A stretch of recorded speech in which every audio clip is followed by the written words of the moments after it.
All right, we are back with show number 35. Wow. Now, how is it that they do it? They record a week's worth of shows. Oh yes, when afternoon? that one was How to Be a Millionaire or whatever it was, that show on TV. Mm. You got to, when you show up, you got to bring a couple of changes of clothes just in case you go on to the next session. Right, which is supposed to look like the next day. Yeah, it's supposed to be. And they do 5 or 6 in a day. Mm.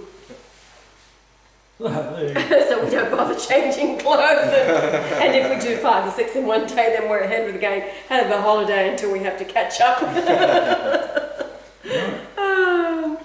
Okay, now here I am, picking my teeth after having a piece of toast. You sure? Very attractive. Right. Now, where were we in this ripping yarn? Adventures in Adam's life. Oh, jeez. Tell about the Adventures in Odyssey that you used to listen to. No, that's so off the point. Well, it isn't really, because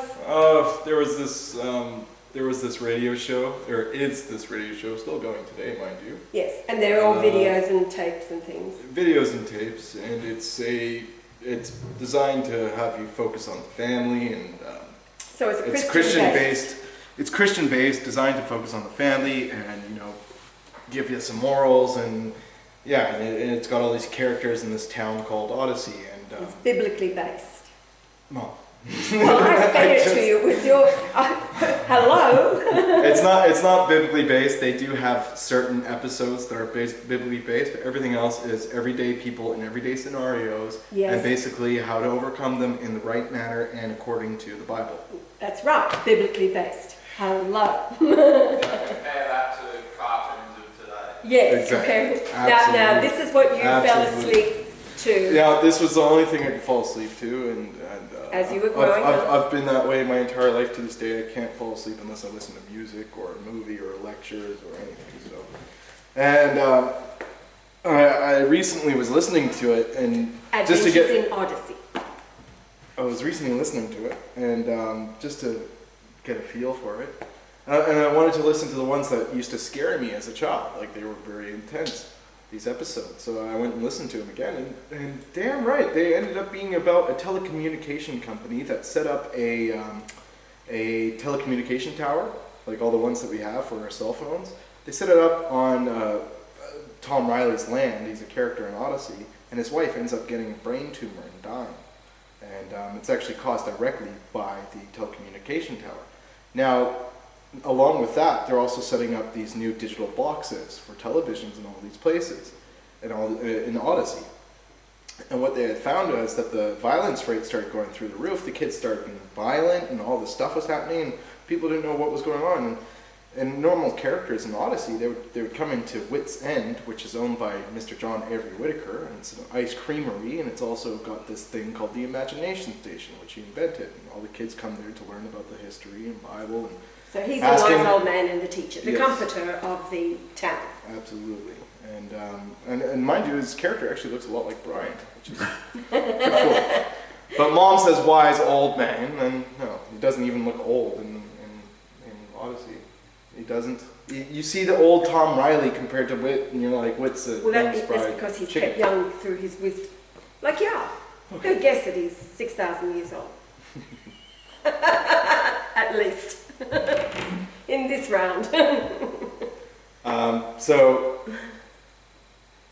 And what they end up finding out in this scenario where all these kids are going nuts is that this telecommunication company actually knew precisely what was happening with this technology and what it was aimed to do. And the town ends up rallying behind it, and they actually end up taking it to court, and they're actually able to get them done on conspiracy. Now that's just one example of the many that they throw through there. They really, I was really dumbfounded and shocked, and really happy about it. Actually, I'm like, there's what's given me, my inkling for truth. Now, Ali and Abby and all them, they always avoided the scary episodes of the Odyssey. What? They always avoided the scary episodes. They didn't like them. And those episodes are the ones that deal with the very real subjects. Very, very real subjects. Yes, exactly. Telecommunication towers, boxes, Wi-Fi, and how it's destroying us and everything. And certain things like that, and they deal with certain things like just social acceptance of Christ and what would happen in certain scenarios. Like they find the cloth of God, a cloth of the robe of Jesus, and certain things like that. And they really go really deep into it. They even have an episode that's dedicated to George Orwell's 1984. Where they go into that whole aspect of things. And this is for children, so, and there's very few Christian actually there's no Christian programming nowadays that would ever condone to a child, after what I've seen. And that's probably the only one that, that even in the future, that's like the only thing that we could take from now into paradise for the kids. If we really wanted to teach them and have them growing up and knowing what good and bad is without having to physically show them and have them imagine it, it's stories, It's just like what we would be telling them around a campfire, except they've got it, They've got it covered. They've got it covered, exactly. So, Adventures in Odyssey, and you were born in 1991, the girls throughout the 80s. Yep. So, they've been around for a while now, more than 30 years. Yeah, they've been around for a while. And they're still going strong to this day. And you were never allowed to watch the Care Bears or Rugrats or anything like that. But like seriously, when you get down to it, people, like just the simple analysis of Rugrats, what is it? The kids get put in their playpen for the day, and as soon as the parents leave, let's get out of here and cause some trouble. What is that teaching to kids of a young mind? Rebel against the parents? Don't listen to what they say? Oh, but these kids are having such good adventures. And it's always head up by Chucky, who's, not Chucky, but I can't remember. But So you was watching it, huh? oh, later on in life, yeah. After we were allowed to. Escape mom. Yeah, after we were allowed to watch it. When we moved to Hamilton, Dad just basically let loose. But Mom did shield us from that stuff. And actually, I was shielded a lot more than the girls were. The girls were the ones that were going around your back and doing that. I tried a couple times and I got caught. I got, like with Duke Nukem, What's Duke Nukem? an N64 game that I had. I got busted with that, and just everything I tried to go around, I ended up getting in trouble. Now tell about when we were at Tulip Close, and I found Yar, and you're coping with it, but you had that game Counter-Strike where you were playing with Shadow Online, etc., etc. Tell how you opened up one day, and there's my photograph in the program. You called me in and said, this is impossible. Yeah, it was weird. Mom's, it was like your little, it was a little It photo. was the only photograph that I had on the computer. It was my computer. Yeah, it became my gamer tag. And basically in Counter-Strike you have a can of spray paint and you can just put up like a little JPEG image in the actual virtual world. So it's like, you kill someone real quick, and because everybody's going to see, you're the last person in the round, they're going to see you do the last kill. So what you do is, you put your tag on the ground, so everybody sees you kill the guy, and then they look at your tag, and everybody's like, it's a funny thing. It turned out to be Mom's image, and I was like, how the hell did that get there? When before it was like, I had a graffiti tag, right? Everybody has different images and stuff, but when it was graffiti, it turned out to be Mom. I remember you started up the program this day and you said, Mum, come here, come and see this, this is impossible, this is impossible. But it was, there's my headshot and Counter-Strike. Yeah. Which is what Martha is, of course, to Counter-Strike. Yes, ma'am. The cruise missile for Mouth from the south. the mouth from the south, sword of truth, the tongue. You see these lips? They're always got their cover on, because these are the weapons of mass destruction. The lip-ons of mass destruction. Weapons. Yeah, so some idiot left a comment more recently about makeup is a sin, and I thought actually this is where people have to divide the line between sin and things that are actually just quite a good idea and common sense. Okay, just because makeup was used in Solomon's era with all the eunuchs and all the fucking weird freaks that he was running around the show, doesn't mean that women shouldn't be wearing it today. Because, mate, look at a woman in the morning without a makeup and look at a woman after makeup. What would you prefer? Thank you. It's that simple. It's almost like oh, we shouldn't use toilets If because you come back, darling, it's not that bad. Well, let's just do them again just in case, right? I was going to do this before after some other wanker made a comment about... Anyway, how old am I? How old am I? 43. Wrong. Well, everybody in Sydney, How old am I? they said you look 10 years younger than when you last saw you. Oh, all right. When they last I saw me. honestly don't know. Wait, hold on. Right. I know. I'm going to be 58 in August, right? Okay, so the makeup that is such a sin. This is it. You see this? This is for glasses. 50 cents from the Salvos. All right, this is the makeup. It's called a kohl pencil. Blunt needs sharpening. $2 from Flash Harry's or somewhere like that. Okay, that goes around the eyes. That's it. Nothing else. Otherwise, you can't see me. I say I've got to put my eyes on because nobody can see me otherwise. I mean, there was a time. This is true because she basically has blonde eyebrows the same and colour blonde as my hair, eyelashes. so- We'll do your eyebrows. Let's see what they look like. No, I'm not going to do my eyebrows. Now, They look like dark. this is the lip liner, right? This goes around the outside of the lip, same deal. I'm not wearing the lips. You've all seen it, then you can't see me. And if I wasn't wearing the eyes without the lips, then definitely you can't see me. Now, the whole point is that I'm the counter-strike cruise missile, whatever you want to call it. These are the weapons of mass destruction, so you've got to be able to see what's coming at you. I'll zoom in on them and... No, don't zoom in. Just leave it as it is. All right, so I want the world to see the extent of my makeup and the value of it. This was, again, is Savvy brand, wherever, $2.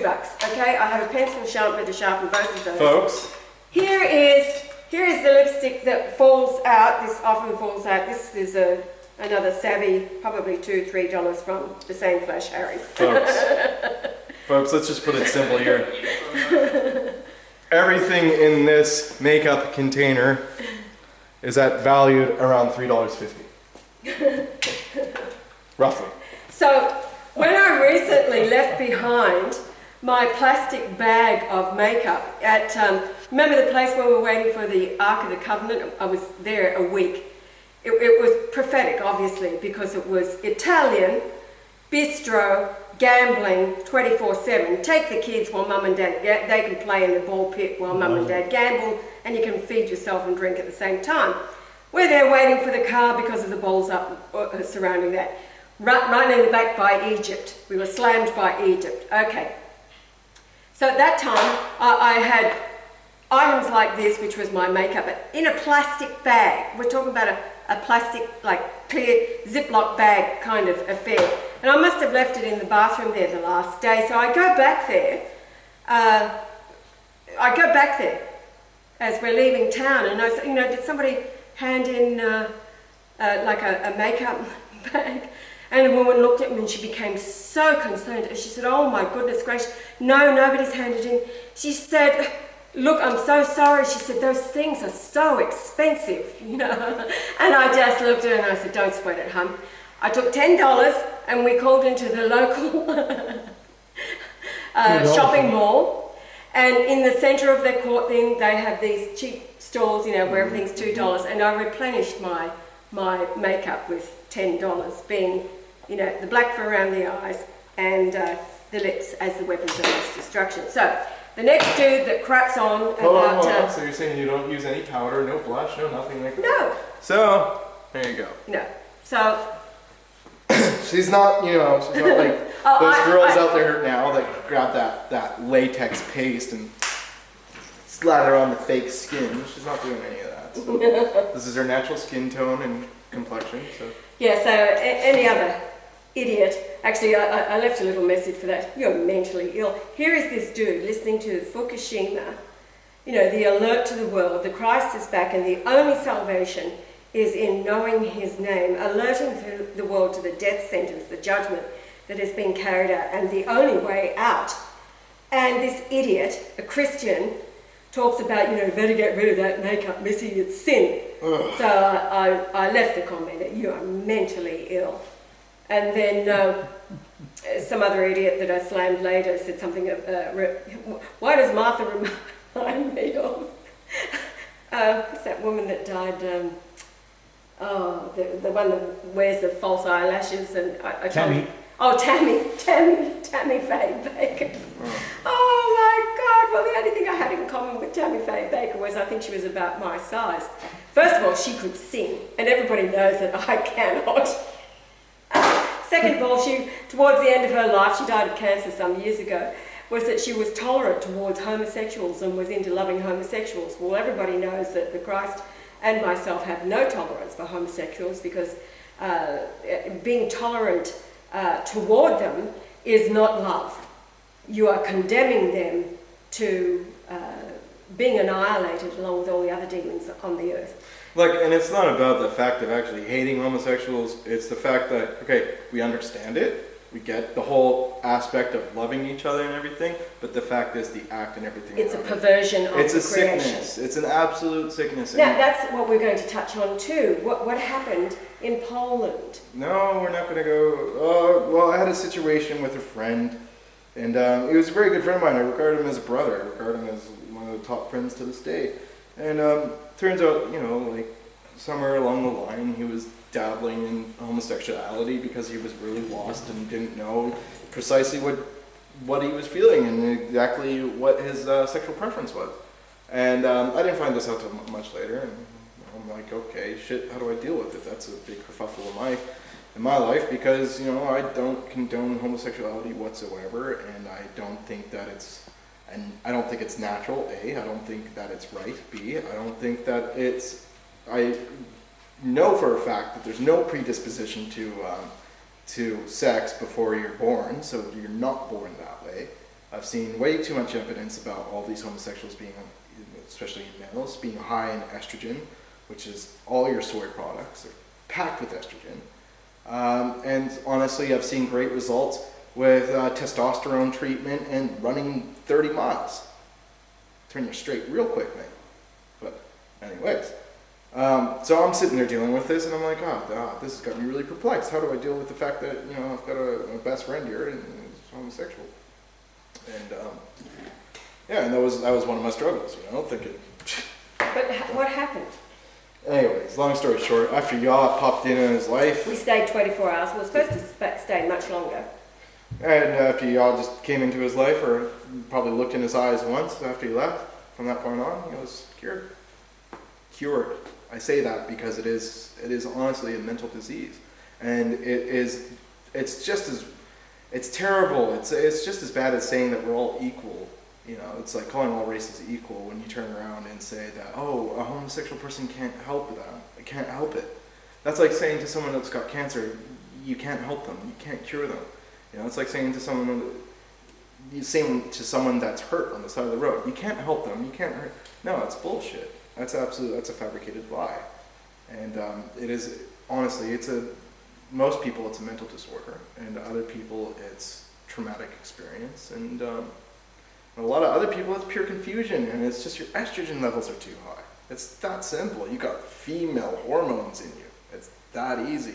From the foods. Well, from the foods, and it's not even like natural female hormones. It's almost like They're called phytoestrogens. Phytoestrogens. It's like a natural synthetic hormone, right?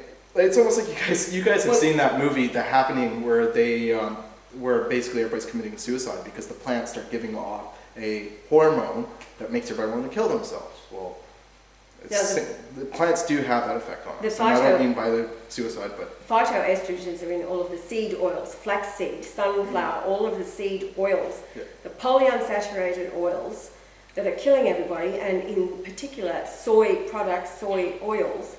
Example, a soy baby formula daily is feeding a child between 13 to 22,000 times the amount of phytoestrogen into the child, and it causes the confusion it's the estrogen dominance where the body shapes go out of whack, small penises.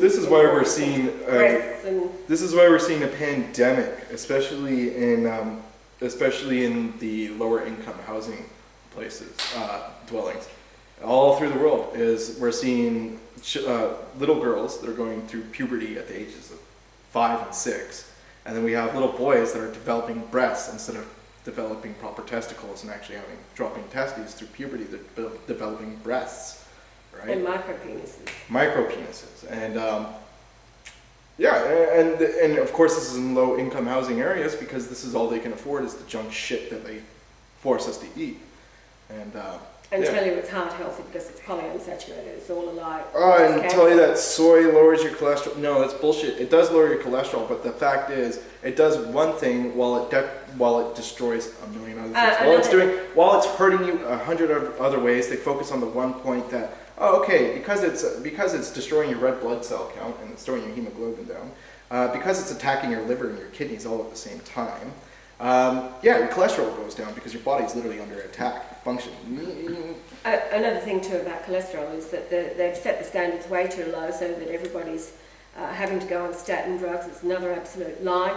Your body needs cholesterol. If it is not getting enough through dietary sources like eggs, then it will make it itself. Cholesterol is used in the brain and it's used to maintain the elasticity of your arteries. Now, a lack of vitamin C will make your arteries brittle around the heart. Mm-hmm. Cholesterol comes in as the savior to keep the artery from collapsing or breaking completely until your body begins to get enough vitamin C, and then the cholesterol will recede.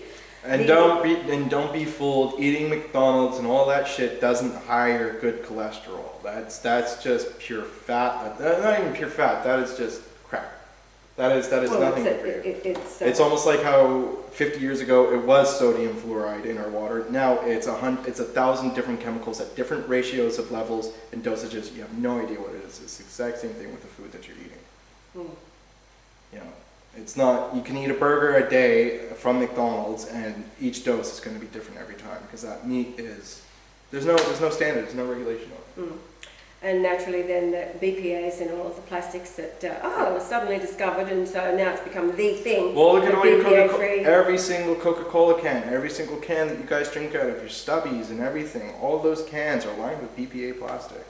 And then you look at what they're throwing in there, the alcohol, and then you look at all the shit that's in Coca-Cola, that eats the BPA. It literally dissolves the BPA. You're drinking plastic.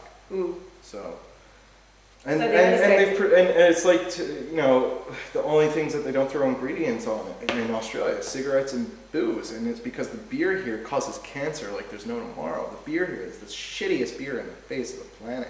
People, come on. America and Australian beer is the lowest grade piss on the face of the planet. Like, I've got mates that have been working in the breweries, and you should hear the horror stories. The absolute horror stories.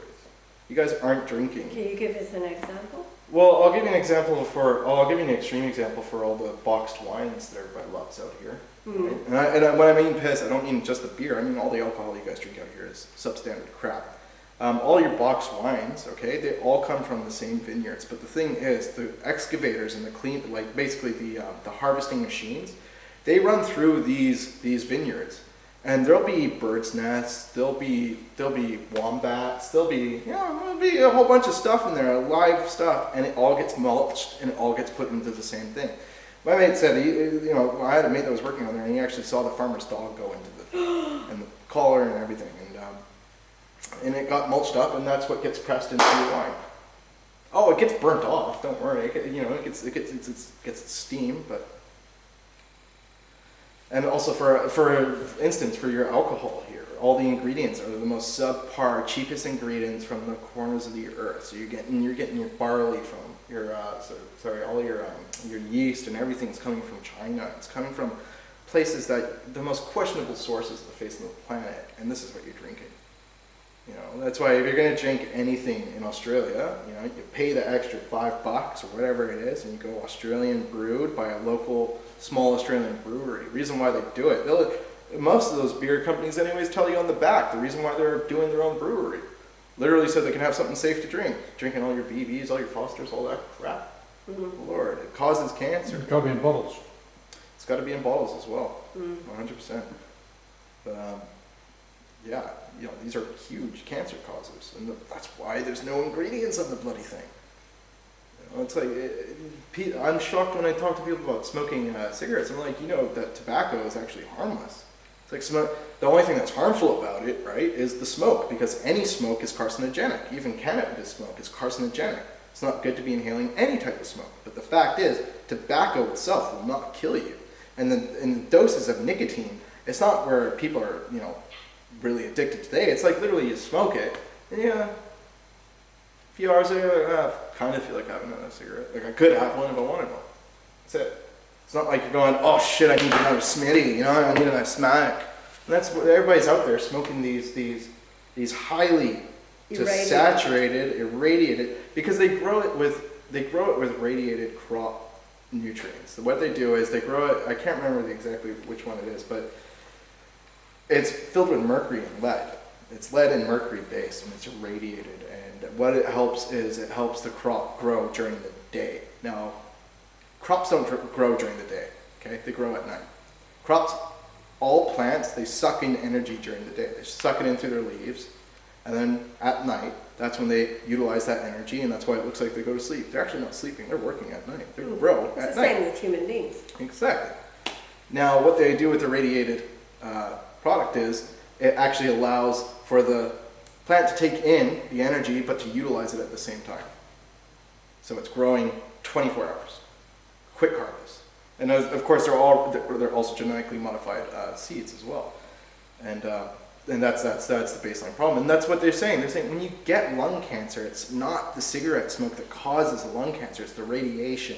It's the radiation that causes all these things. That's why they're saying now that there's such a thing as third-hand smoke. They're saying there's a thing as third-hand smoke. Second-hand smoke is where you're in the room with someone smoking and you're inhaling it, and they're saying that you can die from that. You can get lung cancers, you can get liver cancers, you can get all these certain things. But now they're saying that there's such a thing as third-hand smoke. That means that the second-hand smoker who is sitting in the room with someone smoking goes out to somebody else away from the smoker, and that third person that they go see is contracting an illness from someone being in the same room as the person. Well, think about Fukushima now, the plutonium, the breathing in, the nanoparticles, etc. Yeah. And they're talking, it's the lung cancer, etc. And then it's the same thing. But at the same side of the spectrum, you can look at it this way as well. There are some tobacco companies that are owned by non-Jews, and they swear on their lives that they don't use any radiated products at all, and what you listen to what they say, and they're blaming the nuclear industry.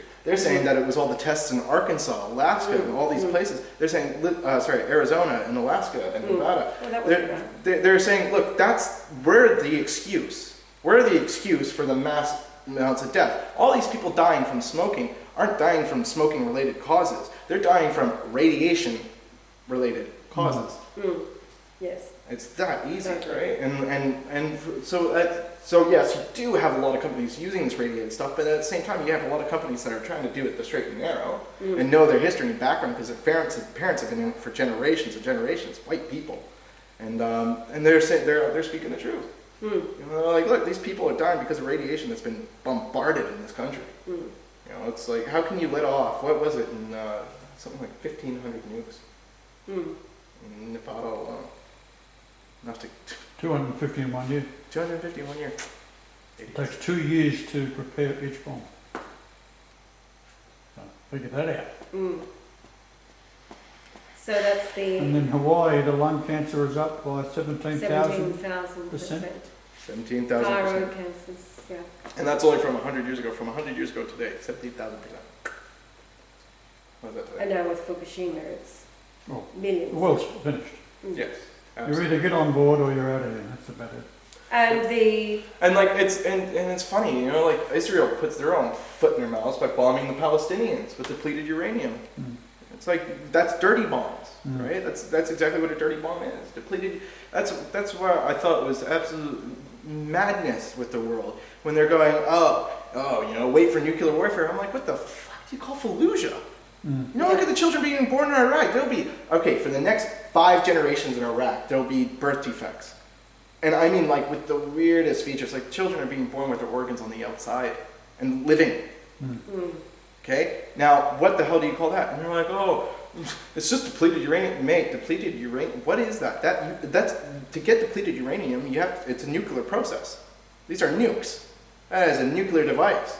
You know, that's why even the soldiers just handling the shells are coming back with the, you know, all the worst kinds of cancers you under the sun. Now, we had a They're gonna be killing conversation themselves. last night. First of all, we ended up watching part of Metropolis, which was the first cinematic movie From Germany. from Germany. Absolutely amazing. And then you were Absolutely. telling me, was it called Snow Train, the one you were telling me about? It's called Snowpiercer. Snowpiercer. It's when you guys understand who's the real target nowadays, which is the Aryans, the Celtics, the Slavs, the Scandinavians, like the original white race.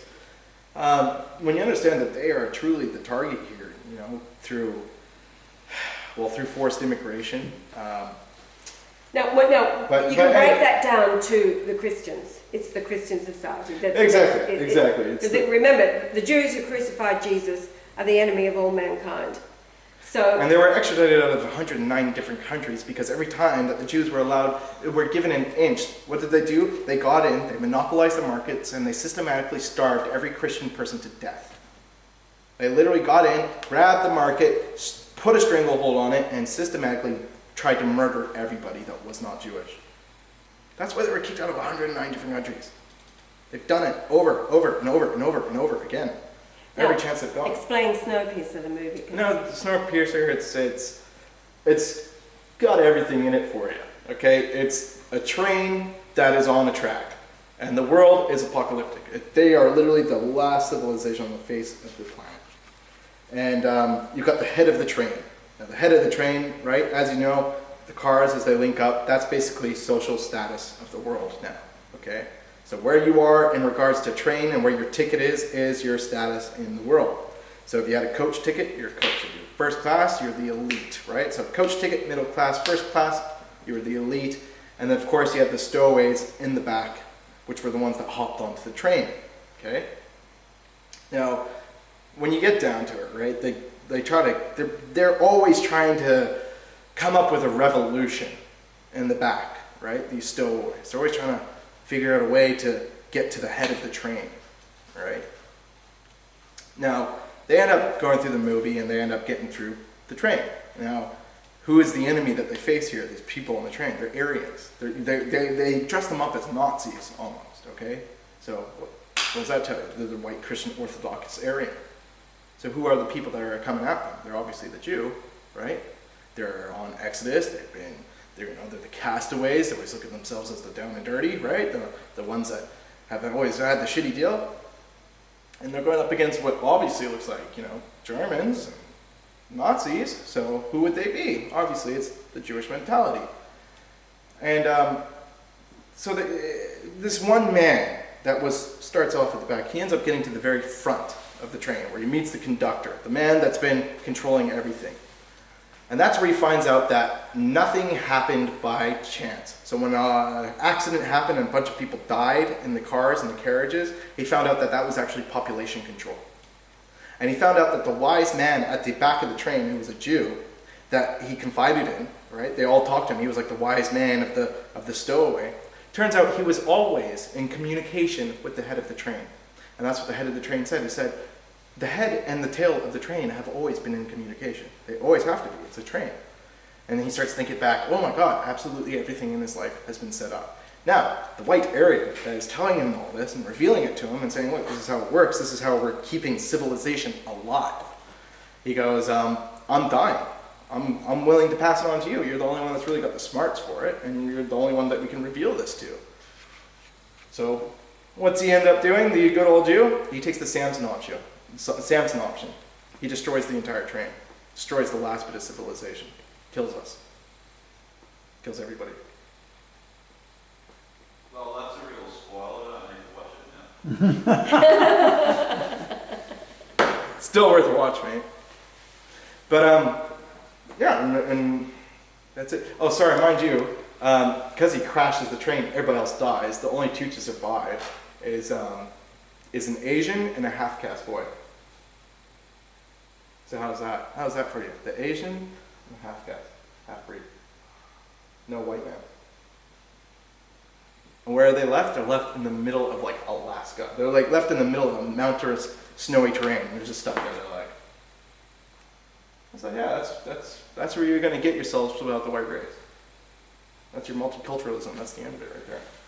But yeah, and that's the thing. That's the underlying thing. When you understand who's the actual target here, and where propaganda is really leading, and what they're really trying to do and indoctrinate you with, every single Hollywood movie out there, the heroes, the victors, are always the Jew. It's always got to do with people that have less and are looked down, or not looked down upon, but are in need and have it the hardest way. And it's always the story of the Jew being extradited and basically him getting him back. Like you look at the movie Caddyshack, that explains it right out. Bill Murray in Caddyshack. You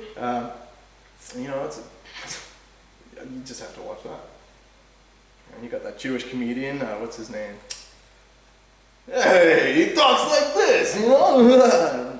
That Jew ball. Anybody that's seen Caddyshack would know exactly what I'm talking about. But that's the perfect depiction right there.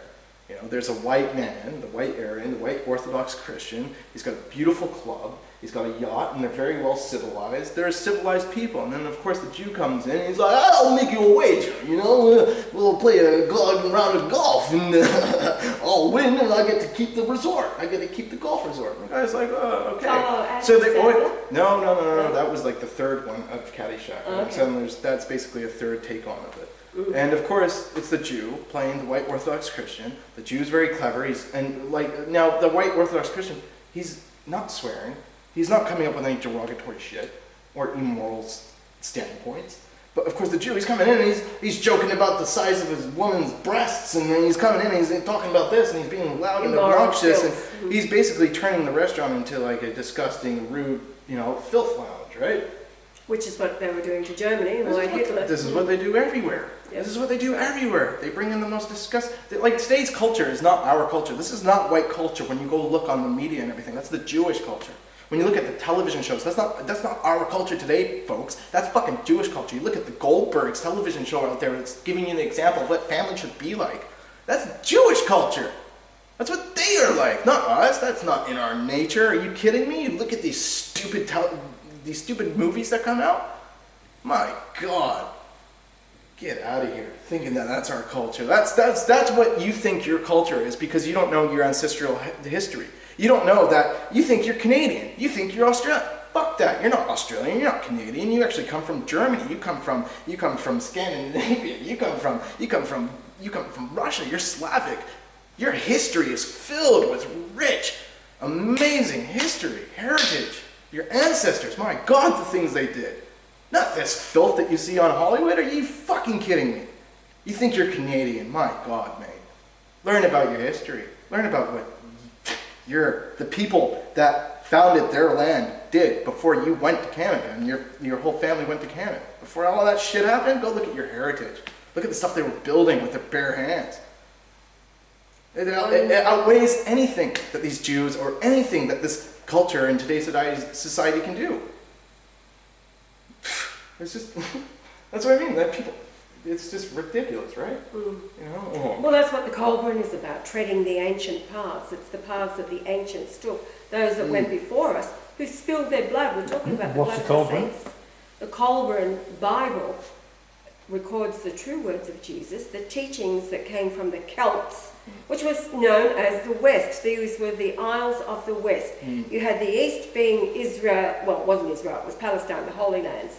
And you had the West, the Isles of the West, so Scotland, England, Ireland, the ancient paths that were trodden by the Celtic peoples, which is where the Christ family came from. You've heard this over and over and over. So that's where the tradition and the history and the wisdom, the real men, the real women, versus your weak man and the harlot woman. There's only two types of women. You've got now that last night was in Metropolis, wasn't it? You had the counterfeit. Yes. You had the pure soul of Maria, And then you had the Maria lookalike, which was actually the machine invented by the devil, and enticing as the harlot. Yeah, it was a machine invented by a Jew. Hmm. It was invented by a Jew. The devil. Yes. That's what we call. That's why, as Jesus, he condemned them. John 8:44. Ye are of your father, the devil, and the lusts of him will you do. And there was no truth in him. He was a liar. And like, folks out there, let's not get it twisted. It's not Zionism, okay? Because look, Bolshevism was before Zionism. So what the hell do you call that? What? Well, it was all happening at the same time. No, Bolshevism was definitely before Zionism. Bolshevism was rampant before Zionism. Yes, you had Zionist Christians and Zionist Jews that had the thought of, oh, okay, let's go to Israel and that's our promised land. But there was no organized group of Zionism. There was nothing like that. Bolshevism was established. They had newspapers, printing presses all through of Europe. Now, It's Herzl, wasn't it, Zionism? Herzl, yes. Theodore Herzl. Yeah, but that's all out of the protocols of Zion. Bolshevism was there. It was all part of the plan. Communism was it? Yes. The name, I've said it before, any kind of ism is a rabbit hole. It's of the devil. Truth is truth. Christ is here. And, of course, you've got the Antichrist in Francis. Why is Francis the Antichrist? Because he was given the news. It was announced to him that the Christ is here and identified by Pope Benedict XVI in Brylan and Golightly Marshall. And as you all heard me read the apostolic letter, what happened in that meeting, Francis rejected. So he became the opponent of the Christ. Now, there's many, many Catholic militants out there. One today that I posted to a Catholic site, a Father Ashcraft was his name. He's an exorcist, and he is openly saying that Francis is Lucifer. He's been taken over by Satan. He's a heretic, he's an anti-pope, he's an antichrist. Now, getting through to these people, as we have tried to do, it's about the danger of the souls. You see, Francis is parading around as this humble servant. He's always talking about Jesus and the humility and serving, and it is a total scam. The man is a fraud. Deep within him, he is a hungry wolf, and he likes to hoard wealth. The world is in peril because they are bowing down to worship the Antichrist, which is all entirely prophecy. The whole world deceived. Now, it's not because he himself is waiting for the Christ himself to front up in the clouds on the floaty ghost horse. It is because he has rejected the Christ in his flesh body. No, that is not him. I object. And how dare, in the apostolic letter yesterday with Vatican III, I will not follow Mr. Marshall. How dare he? Who does he think he is to bring forth Vatican III? Hello?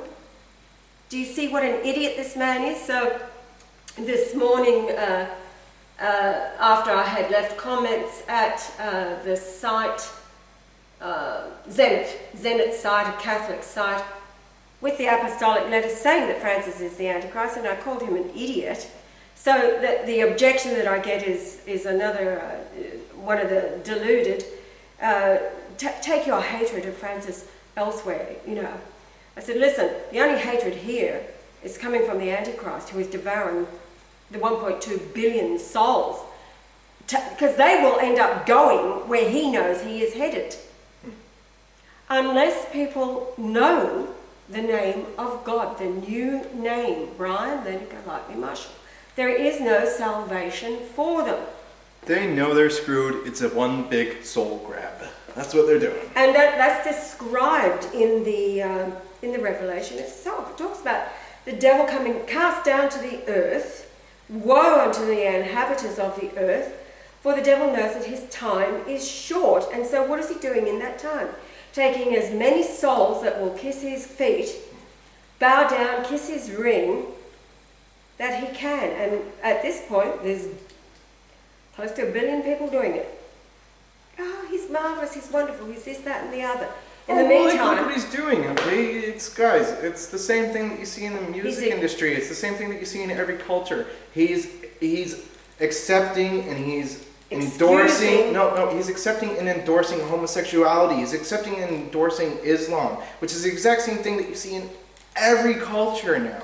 And everything, you look at it in hip-hop culture, which is the first thing that we want is homosexuals. Now you got homosexuals in there that are doing massive numbers. It's anybody that accepts this shit and pushes it will do huge. Will do huge. They are at the forefront. If you can't see an agenda at full-blown speed here now, then good riddance to you. Seriously. Seriously. Because it's just like the student in France, the French student. You know, she could not see the agenda, and she thought it was a good thing. This is progress. It's moving forward.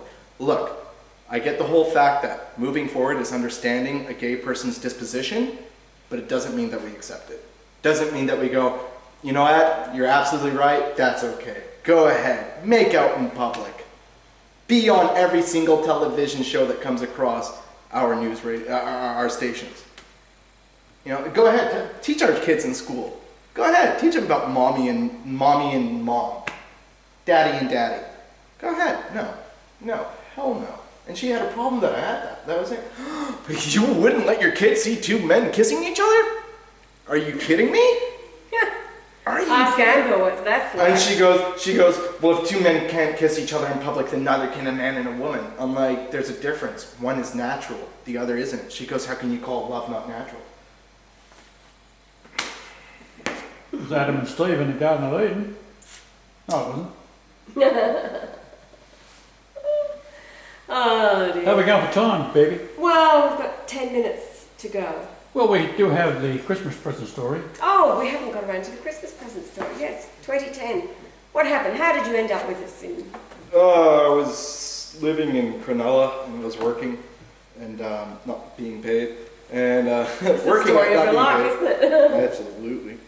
Absolutely. And I was in a relationship with a girl and that went south and I was totally turned off women at that point. I was like, fuck this, women are the devil. And, but actually this goes back to when I was 15, when I had the dream. Yes. It actually goes back to when I was 15 and I had a dream when I was in Australia. I had two dreams. First dream was I had a dream of this girl and I fell in love with her. Like I woke up and I was in tears. I was heartbroken for about 6 months. That's what really did my head in. Now in this dream, I'm standing there and it's literally like a comic book. So I'm standing in between two scenes, right? I'm standing on that white line. Behind me, the world's being absolutely destroyed. It's apocalyptic. In front of me, it's a paradise, and there's this little sign that says Paradise Falls. It's a beach, and then you've got this little berm of green grass that goes up, this little berm, and then you've got this pink resort, this pink hotel. And I'm standing there, and an international plane comes flying in and crashes into that building, reams right inside of it. And I go, oh shit. And I remember exactly in the dream, like running, and the sand on my feet, on the bottom of my feet, burning my feet, like it was that hot, you know. I was like, shit, And I get up onto the wing section. I'm on top of the wing section. On the outside of the wing, it's cold, but as I get closer to the engine, it's getting warmer. And then as I get closer to the burning plane, I can feel the heat. And I jump inside because, you know, the top cavity, it's been like ripped open, and I'm inside. And I jump down, and there's this girl, and I try to save her. Like I'm trying to unbuckle her seatbelt. She pushes me away. I go, no, fuck that. Go in, I try to, and she pushes me away. No, screw that. I finally get it undone and pull her out. And she goes, can you save my mom? Can you save my mom? And her mom's sitting there, and I go in for it, and then the flames come up. And I go, no, I can't. You know, it's too late.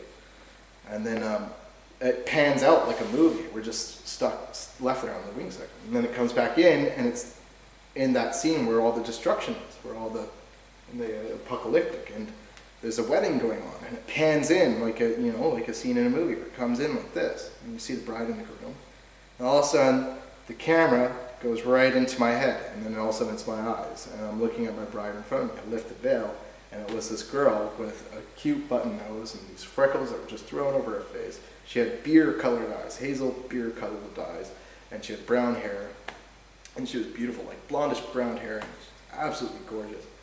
And I woke up in the morning and I was absolutely heartbroken, you know? God damn, what the hell was that? You know, like I actually had my heart ripped out of my chest. Like I had loved this person for my entire life and now they were gone. And I was like, oh, that's not fair, you know? Like, oh, what the hell? This really scared me. So 6 months later, I finally get over it. The night I remember I get over it, I have another dream. And throws me right back into it. Now the other dream, it's me and the same girl. She comes to this, I'm in this dorm room, and we're in this massive college, this massive school, so we're learning.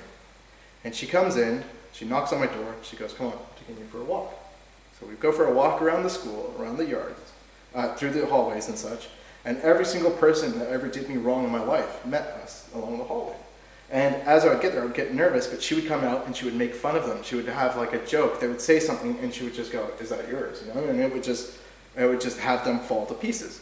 Now we get into the movie theater, like we get to this class that we're supposed to be heading to, and it turns out to be a movie theater, and the seats are in the shape of a pyramid. So we've got seats on this side and seats on this side. There's a screen here and a screen here. We both part our ways. I go up and I sit down here. She goes up and she sits down here. That's when I start watching the movie. The movie opens and it says Paradise Falls, and there's the beginning of my first dream. Now, that wasn't Claudia in the second dream. That was a stripper that I ended up having a conversation with. Her name was Cherish, and we did the stars. Mm-hmm. And she was the very first person before Claudia that I just went up and just told the absolute truth to. I'm like, I'm 19 years old. I know the cure for AIDS, and I also know God. And she accepted everything I had to say about it. And of course, we fell in love. Like her and I fell in love at that moment. And then of course we parted ways. And then that's when I met Claudia later on the road, just like in the movie, going on our different lives, our different routes in life. And of course, she was born March 31st. This cherished girl. I go, when's your birthday? She goes, March 31st. I'm like, you're lying. She goes, I'm like, how old are you? She goes, 19. I was 19. So I'm like, Anyways, so I go through this massive debacle with this girl in Sydney, and I'm all heartbroken. And I'm just like, until 2012 or the end of the world, I'm not messing with women. I've been looking for this one girl, this girl of my dreams since the age of 15, and now I'm 19. I've been looking at every single person that walks down the street, and I'm like, even if I see her and I'm too afraid I have to say hello, even if she's with another guy, it's got to happen, if I see this girl. And I'll know exactly who she is. So I'm feeling like hella depressed. And I wanted to take it out. I knew I was immortal, but I was like, no, fuck this. I'm going to go lay down on the train tracks behind the house. Because, no, seriously. I know. So I sent a message to Mom, and I'm like, can I please get a ticket out? Meaning the immortality cloak. Switch it off. Yeah, just for 5 minutes. And Mom replies saying, you've got a ticket to Melbourne. And I'm going, what the hell? Hey, can't be any worse than this situation right here. I'm getting the hell out of the city. So, of course, Mom goes, oh, yeah, all right. So we start planning it out and start setting it up. And then we start talking about, plans, like what's going to be happening. And we're talking, the Voorhees family are coming out, and they're actually bringing this girl with her. And Brian's like, it's your Christmas present, it's your wife. And I'm going, fuck off, I'm off limit. I'm like, look, guys, I'll be there as like a mediator because she's going to be thinking that you guys are all nuts. So I'll be helping her out there, and I'll be the normal side for her, right? Like I'll help her out, and that's it. I just don't even push that on you guys, And then Brian's like, no, don't worry, I got your Christmas present, it's your wife. I'm like, no, dude, just don't even do that. So you guys send me her Facebook, and on her Facebook, it doesn't have a photo of her actual face. Like it's got a side shot, but you can't see her face. And I'm like, okay, I sent her a friend request, she didn't accept it, and I'm like, okay, I don't bite, anyways. So I go into Melbourne, and that's on Friday, and they're arriving on Monday, so I'm there during the weekend and whatnot. Voorhees family arrives, and everybody's gone out from Trisha's place, and gone out to greet the Voorhees family, and and I'm sitting inside, I'm like, okay, time to get this over and done with. I'll go say hello to him. And good, Jeremy, how you going? Hi, Cassia. Hey, little Faye.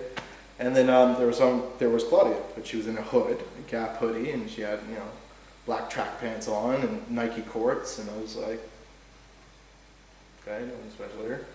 And she had her head down, and I went up there, and she looked up, and she went, Adam! And she said it, like, it was weird the way she said it. She said it as if she knew me. Like, Adam! I've never had a conversation. But the moment she looked up, my heart sank. I was so angry. I was so angry. Because the woman I've been looking for the past 4 years that was in my dream had literally just stared me in the face. And called your name. And called my name. Like, looked up. The way she looked up at me was just as if I was lifting the veil in the dream. And I was stunned. I absolutely stunned. And I looked over at Brian, and Brian is, I didn't say anything loud or anything, and I hadn't expressed about my dream. Mom and Brian had no idea about this dream, or Mom did, but that was years ago, and they would have no recollection of it now. So I'm looking at Brian. Brian's just got the look that he's got on his face right now. He's just like, Christmas presents. yeah. That's and yeah, and to be honest, like as I said before, people find Yah, and that's it. That's the pinnacle of their life, right? I've always known I was going to find Yah. So when I found him, it was like, fuck. That's all right. That's one thing off the list. Doesn't change anything. It really doesn't change anything. So what? The number one thing that for me was always been, the woman of my dreams. Okay, we've got 4 minutes. So in 4 minutes, wrap up the next 4 years of your life. Well, go to the next show. We'll go to the next show. But yeah, and so literally that's what Yah did for me. He gave me the one thing in my life that would make it complete. And me being who I am I really wish I was more redefined. Like I fucked it up, right? That's why we're not here together right now. But I know there's going to be definitely something down the path, but that's why redefining is a must in my case, and it's different for every single one of us. Like, I don't put my struggle above anybody else's, because we all experience our own struggles in our own way and to our own detriment. And so my struggle was with knowing my priorities in life, and yeah, big smack to the fucking head with that. Because my priority at that time, I thought was Claudia, yeah. But no, I was sick in the head. It was probably cared more about pot at that time. It's stupid of me, absolutely stupid of me. And that's why today, the way I look at it, if we never did get back together, and I'd say that's fine, that's what I deserve, right? Like if that's judgment for me, fuck, cop it. So if that can be said on my end, think about you people out there. Right? Especially you followers. It's devastating. The world can be crushed. So don't think that you can just be between the fence with this. Like, Pierre, I know you're between the fence with this, mate. I really do. I really know that you're not 100% there with belief, mate. You're basically just like, oh, well, it's the end of the world. I may as well choose some team just in case. Nah, man. Nah, dude. And I think out of anybody that would have the most infinite potential being sober, it would be you. But being sober really is the key, isn't it? It is. And that's what it is. It's a personal struggle. That's what I'm saying. So when it comes down to it, mate, and everybody out there, every single one of you out there, you know that there's something wrong in your life, and it's time to really knuckle down and fix it. No matter how hard it seems, it's really not. It's only as hard as you make it seem yourself. Like, that's it. It's really easy. And if you don't do it, you're just gonna relapse. You're gonna fuck everything up over and over again. I've done it. I've done it over and over and over again. To the point where I'm like, I'm insane. I've got a problem with me because I do the same bad shit and expect something different. I do the same, I relapse over and over and over again. You guys can't be doing it. And you gotta lose everything to gain everything. You gotta lose it all. I fucking lost it.